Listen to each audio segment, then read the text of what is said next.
Lundi 20 février, Clarisse Agbegnenu s'en est prise à David Douillet sur les réseaux sociaux.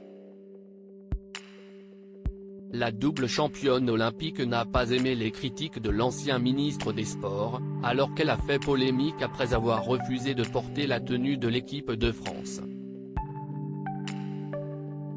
Kylian Mbappé aurait-il fait des émules au sein du sport français?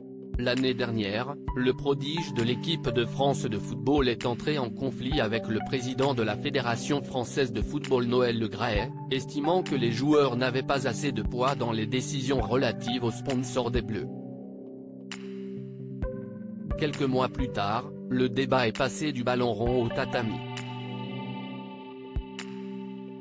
Vendredi dernier, la grande Clarisse Agbegnenu a ainsi refusé de porter la tenue officielle de l'équipe de France de judo lors d'un tournoi à Tel Aviv.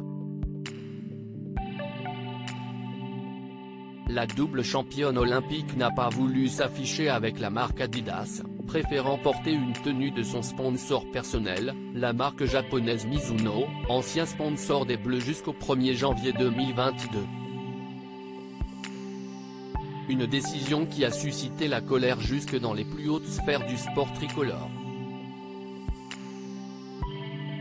David Douillet se permet de dire pas mal de choses insultantes. La quintuple championne du monde, devenue maman en 2022, cesse notamment attirer les foudres de David Douillet, présent sur le plateau des Grandes Gueules sur RMC samedi dernier. La fédération de judo, ce n'est pas la fédération de football ou de rugby en matière de flux financiers.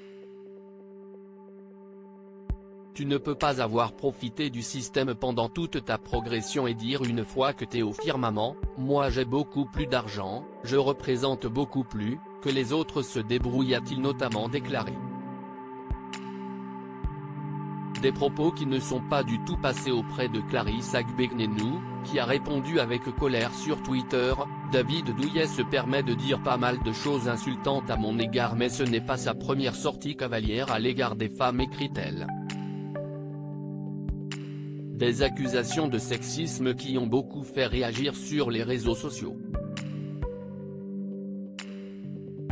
D'autant que la grande championne n'a pas manqué de dévoiler que David Douillet faisait partie des fondateurs de la fameuse société en charge de l'image de marque d'Adidas pour les sports de combat. Comme un conflit d'intérêts dans l'air,